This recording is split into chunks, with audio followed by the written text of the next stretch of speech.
भोपाल से प्रस्तुत हैं प्रादेशिक समाचार। नमस्कार, समाचारों के साथ मैं जितेंद्र रघुवंशी। पहले मुख्य समाचार। प्रधानमंत्री 8वीं वंदे भारत एक्सप्रेस रेलगाड़ी को दिखाएंगे झंडी। देश भर में झाबुआ सहित 65 जगह हुए सामाजिक अधिकारिता शिविर। 50,000 से अधिक दिव्यांगजनों को दिए गए सहायक उपकरण।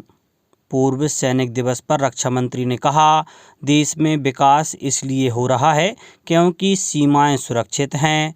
और ग्वालियर में शुरू हुई प्रदेश की चौथी डीएनए प्रयोगशाला। अब समाचार विस्तार से। मध्य प्रदेश उर्दू अकादमी द्वारा 18 जनवरी से भविष्य का भारत और साहित्य की भूमिका विषय पर 3 दिवसीय जश्न उर्दू कार्यक्रम भोपाल के गौहर महल में आयोजित किया जा रहा है। संस्कृति, पर्यटन, धार्मिक एवं धर्मस्व मंत्री सुश्री उषा ठाकुर आयोजन का उद्घाटन करेंगी।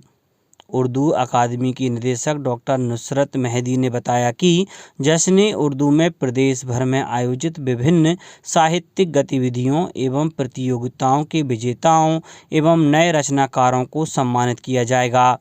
साथ ही अनेक महत्वपूर्ण विषयों पर आधारित व्याख्यान, पैनल चर्चा, पुस्तक चर्चा इत्यादि आयोजित होंगे।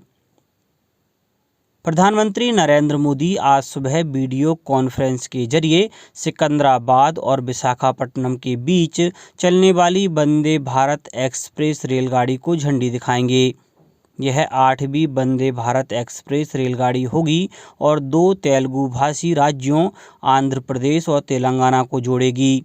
स्वदेश निर्मित वंदे भारत रेलगाड़ी को सभी आधुनिक सुविधाओं से युक्त बनाया गया है। टक्कर रोकने के लिए रेलगाड़ी में आधुनिक उपकरण लगाए गए हैं। रक्षा मंत्री राजनाथ सिंह ने कहा है कि देश में विकास इसलिए हो रहा है क्योंकि भारत की सीमाएं सुरक्षित हैं। श्री सिंह देहरादून में 7वें सशस्त्र बल पूर्व सैनिक दिवस समारोह को संबोधित कर रहे थे।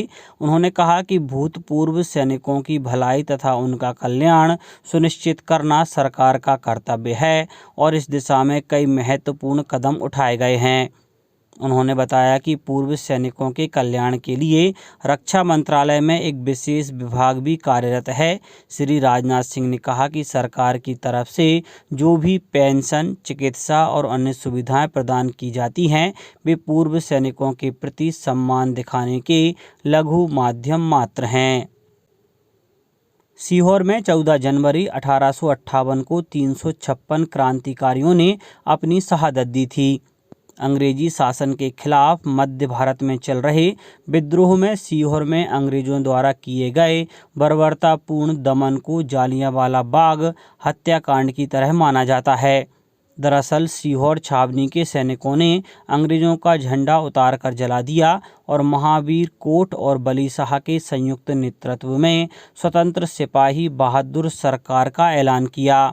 जनरल ह्यूरोज के आदेश पर इस विद्रोह से जुड़े सभी 356 क्रांतिकारियों को एक साथ गोलियों से भून दिया गया था। उनके शवों को पेड़ पर लटकाकर छोड़ दिया गया था। बाद में आसपास के ग्रामवासियों ने इन क्रांतिकारियों के शवों को पेड़ से उतारकर इसी मैदान में दफनाया था। मकर संक्रांति के अवसर पर 14 जनवरी को बड़ी संख्या में नागरिक सैकड़ा खेड़ी मार्ग पर स्थित शहीदों के समाधि स्थल पहुंचकर पुष्पांजलि अर्पित करते हैं। विदेश मंत्रालय भारत सरकार की संस्था research and information system for developing countries द्वारा G20 का विशेष सम्मेलन think 20 global governance with life value and well being 16 और 17 जनवरी को भोपाल में कुशाभाऊ ठाकरे कन्वेंशन सेंटर में किया जाएगा। सम्मेलन में G20 के चीफ कोऑर्डिनेटर हर्षवर्धन श्रृंगला सहित अनेक नेता उपस्थित रहेंगे। G20 के सदस्य देशों से करीब 70 मंत्री और अतिथि सहित भारत के अन्य राज्यों से 100 से अधिक प्रतिनिधि भी इस कार्यक्रम में शामिल होंगे। मध्य प्रदेश में G20 की यह पहली बैठक है।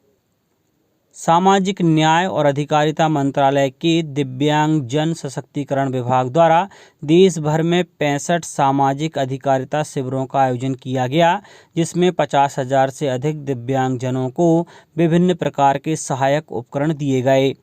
इस अवसर पर 21 राज्यों और केंद्र शासित प्रदेशों में कार्यक्रम आयोजित किए गए। इन शिविरों को झाबुआ में आयोजित मुख्य कार्यक्रम स्थल से वीडियो कॉन्फ्रेंस के माध्यम से जोड़ा गया। झाबुआ के पॉलिटेक्निक कॉलेज के प्रांगण में आयोजित मुख्य वितरण कार्यक्रम में केंद्रीय सामाजिक न्याय और अधिकारिता मंत्री डॉक्टर वीरेंद्र कुमार ने कहा कि दिव्यांगजनों के सशक्तिकरण के लिए सहायक उपकरण उनके दैनिक जीवन में सहायक सिद्ध होंगे। एडिप योजना के तहत अब तक 23 लाख से अधिक लाभार्थियों को शामिल करते हुए 1526 करोड़ रुपए की लागत से देश भर में 13,000 से अधिक शिविरों का आयोजन किया गया है।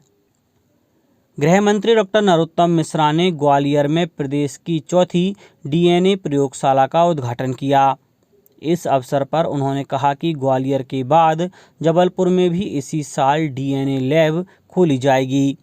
साल के अंत तक रीवा और रतलाम में भी डीएनए लैब खोलने का लक्ष्य है। ग्वालियर की प्रयोगशाला में साल भर में 1200 डीएनए प्रकरणों की जांच की जा सकेगी। उन्होंने कहा, डीएनए जांच की गति और तेज करने के लिए नई प्रयोगशालाएं खोलने के साथ साथ सरकार द्वारा मानव संसाधन की कमी भी दूर की जा रही है। डॉक्टर मिश्रा ने बताया कि डीएनए के 9,000 प्रकरण लंबित हैं। ग्वालियर में लैब की स्थापना से इस संख्या में काफ़ी कमी आएगी। Rewa ultra mega solar limited को नवकरणीय ऊर्जा परियोजना के लिए रूरल इलेक्ट्रिफिकेशन कॉरपोरेशन द्वारा 1,000 करोड़ रुपए की वित्तीय सहायता उपलब्ध कराई जाएगी। आरईसी ने वितरण सुधारों को और मजबूत करने के लिए एमपी डिस्कॉम को 5,000 करोड़ रुपए की राशि देने की प्रतिबद्धता भी व्यक्त की है। इसके अलावा आरईसी ने Madhya Pradesh power management company limited के साथ भी 15,086 करोड़ रुपए की वित्तीय सहायता समझौते पर भी हस्ताक्षर किए हैं। Rewa ultra mega solar limited को मध्य प्रदेश में बड़े पैमाने पर सौर पार्क विकसित करने के लिए नवीन एवं नवकरणीय ऊर्जा मंत्रालय द्वारा सोलर पार्क डेवलपर नामांकित किया गया है। पूर्व केंद्रीय मंत्री शरद यादव का अंतिम संस्कार कल दोपहर नर्मदापुरम जिले में स्थित उनके पैतृक गांव आखमऊ में किया गया। समाजवादी नेता शरद यादव का गुरुवार को 75 साल की उम्र में दिल्ली के एक निजी अस्पताल में निधन हो गया था। इससे पहले मुख्यमंत्री शिवराज सिंह चौहान ने भोपाल स्थित पुराने विमानतल पर स्वर्गीय शरद यादव के पार्थिव शरीर के दर्शन कर पुष्प चक्र अर्पित किया और श्रद्धांजलि दी। मकर संक्रांति का पर्व पूरे देश में श्रद्धा और उल्लास के साथ मनाया जा रहा है। भगवान सूर्य को समर्पित यह पर्व कई स्थानों पर आज भी मनाया जाएगा। खजुराहो में सीआईएसएफ द्वारा कल मकर संक्रांति पर्व के अवसर पर खिचड़ी वितरण का कार्यक्रम किया गया। सतना जिले में चित्रकूट और मैहर में बड़ी संख्या में श्रद्धालु पहुंचे। शिवपुरी में सांसद केपी यादव ने दिव्यांग बच्चों को वस्त्र एवं खिलौने बांटे। खंडवा शहर की श्री गणेश गौशाला में मकर संक्रांति का पर्व मनाया गया। अशोकनगर जिले में आज मकर संक्रांति के अवसर पर कई स्थानों पर मेलों का आयोजन किया जाएगा। अब कुछ समाचार संक्षेप में। अशोकनगर जिला चिकित्सालय में आज निःशुल्क सुपर स्पेशलिटी स्वास्थ्य शिविर का आयोजन किया जाएगा। धार जिले में नगरीय निकाय चुनाव को लेकर चुनाव प्रचार तेज हो गया है।